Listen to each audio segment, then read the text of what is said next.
Saudara yang kasih dalam Tuhan, sebelum saya bertobat, saya ditanya sama kakek saya. Waktu itu kakek saya tanya sama berapa cucu, sama buyut-buyutnya. Waktu itu dia tanya gini, apa yang kalian inginkan dalam hidup ini? Cita-cita kalian itu apa?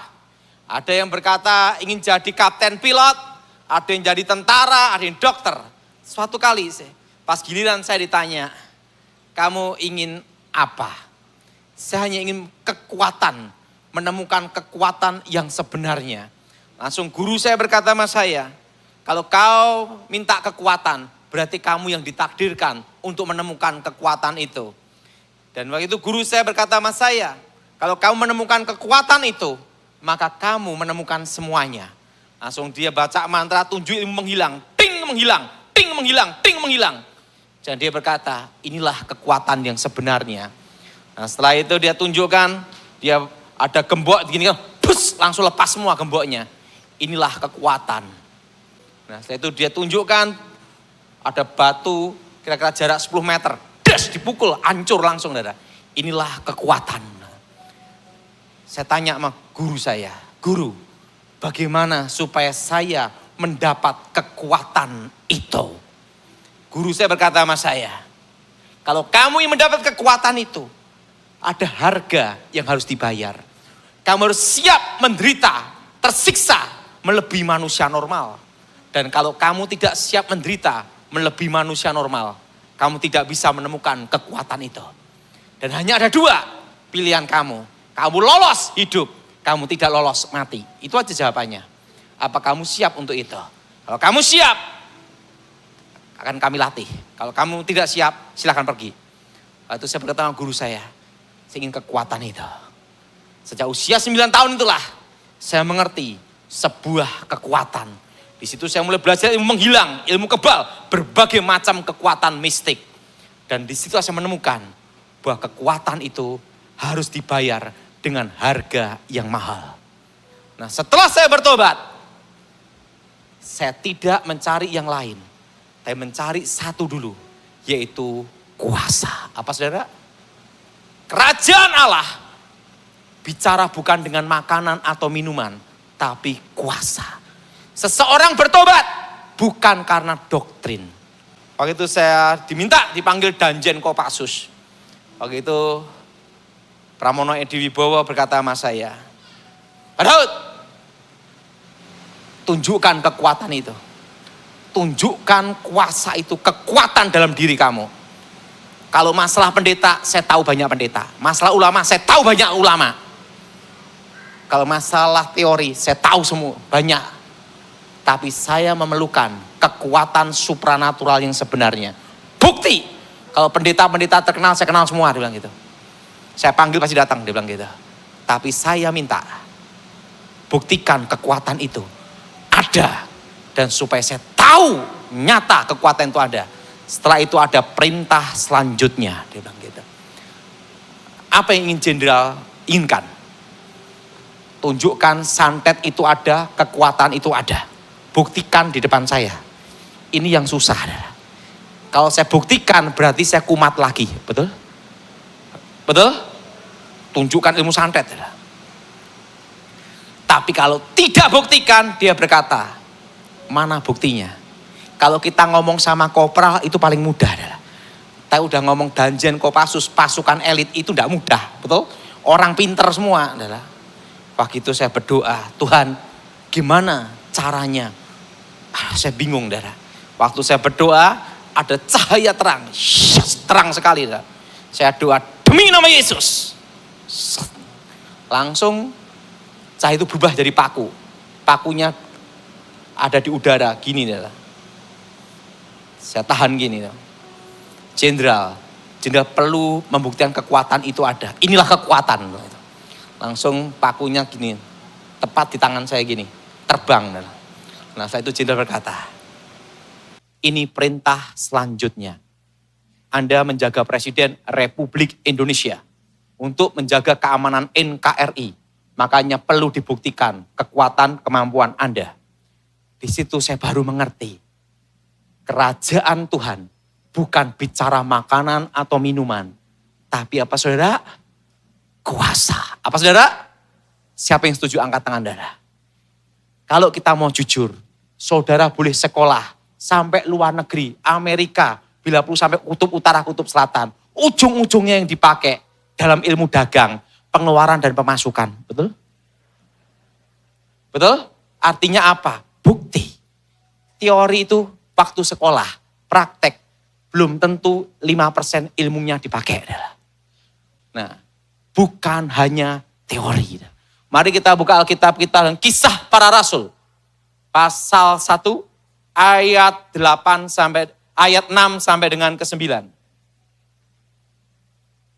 Kisah Para Rasul pasal 1 ayat 6 sampai dengan ke-9. Kisah Para Rasul pasal 1 ayat 6 sampai dengan ke-9. Saudara yang ganjil saya yang genap. Maka bertanyalah mereka yang berkumpul di situ, Tuhan, maukah engkau pada masa ini memulihkan kerajaan bagi Israel?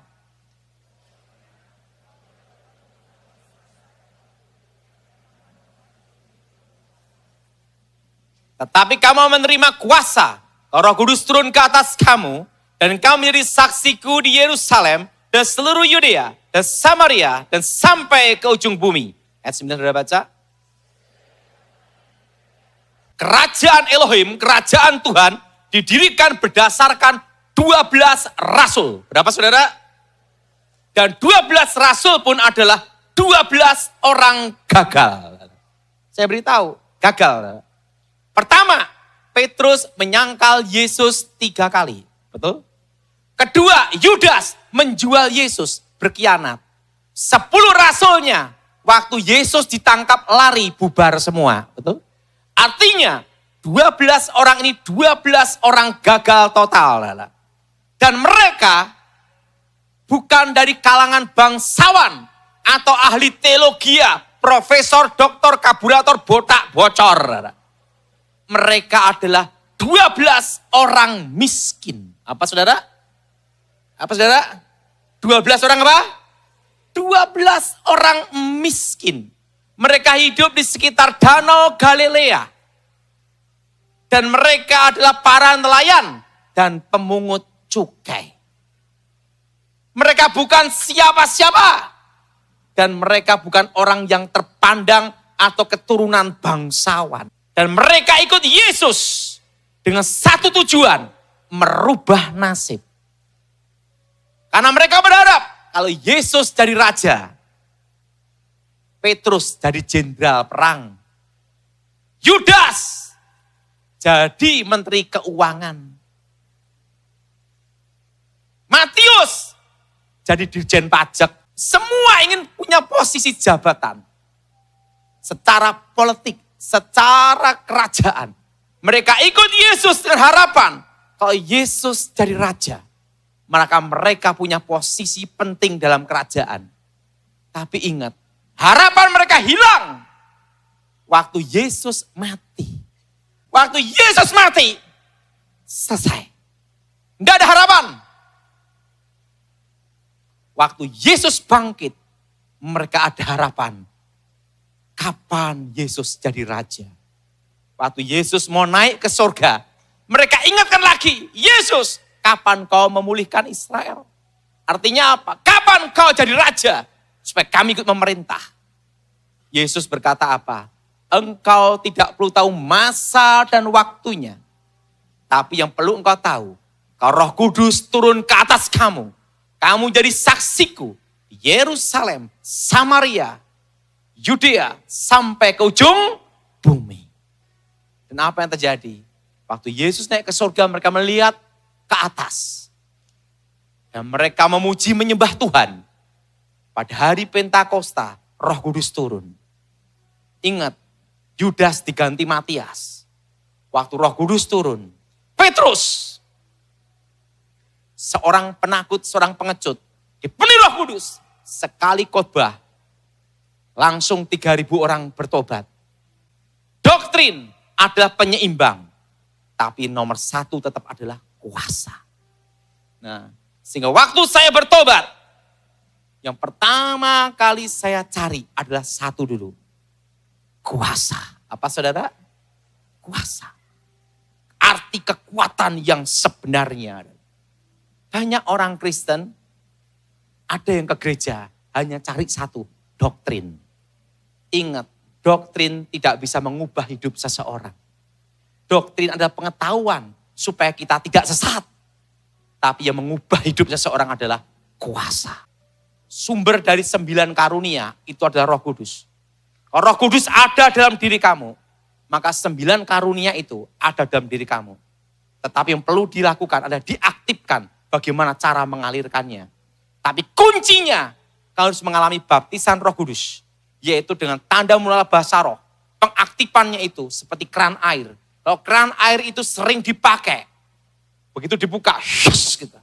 Tapi keran air itu sekalipun baru, tapi tidak pernah dipakai bertahun-tahun, karaten. Waktu dibuka, mampet, saudara. Nah, kekuatan itu seperti itu. Kuasa itu seperti itu. Kalau kamu mengaktifkannya, satu-satunya cara ini. Kamu harus pegang kuncinya dulu. Apa? Mengalami baptisan Roh Kudus dan pengaktifan.